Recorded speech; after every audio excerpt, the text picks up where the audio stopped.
امام غزالی رحمه الله تعالی و تبارک دپس بخبل رور منز نکولو احمد غزالی دانن نظر کالمت کی تیر شوی نو امام غزالی راغه مور ته شکایت وکړي زما رور ما پس منز نکي دا خلق بچوي نو هغه زوی راوغختو احمد غزالی چې بچیا ته دی رور پس ولی منز نکي ورته وی زه د پس زکه منز نکو چې د زړه چې دی هغه د حیض په وینو ګندی دی په منز کې د حیض د مسلو تصور کوي کتاب لیکل شروع کړی دی احیاء العلوم نو باب الحیض په کې لیکي لګیا دی نو منز کې تصور کوي چې دی د پاره به اسباب کم ځای راغلي نو دی په منز کې د حیض د مسلو تصور کوي لہذا زه د پس منز کړم مور ورته څو مورم بزرګا وا مور ورته وی چې امام غزالی په منز کې د حیض د مسلو تصور کوي نو خو کتاب لیکي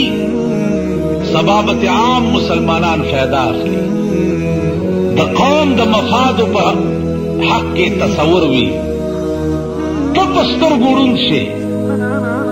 چې تو ولار په منز کې او خیال دې دا غزرت ای کاغا په منز کې د حیض د مسلو تصور پزړه کې کوي په سبابت د خدای مخلوق فائدہ دي ستاول دا غزرت خیالي په منځ کې تا هم خپل خیال د الله نه وګرځولو دا غزرت دې کړو نو تا واغې کې څه فرق په کار دا دی چې ستا خیالم دا غزرت نه وي او ستا خیالم الله ته وي نو زما عزیزانو منز کې چې ته ودرې او ستا خیال دا راغی چې دا پلانې سره ما سره پلیت یا مردار ولاړ دی او د سره زما منز نه کېږي نو تا ځان ته غټ وکړه تا ځان ته ښه وکړه ځان دې بزرګ وګڼلو او دې پلیت وګڼلو نو تکبر او غرور ویم دیتا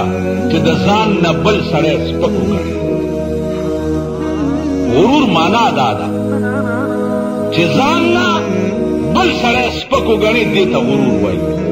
او د غرور سزا به دا وي سزا به دا وي چې دا ګناه به تر هغې نه معاف کېږي چې تر څو پورې سړی په جهنم ته نه کوي د غرور ګناه په توبه به هم نه معاف کېږي چې تر څو پورې سړی په جهنم ته نه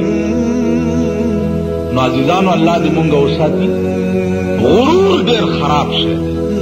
غرور ډېر خراب شي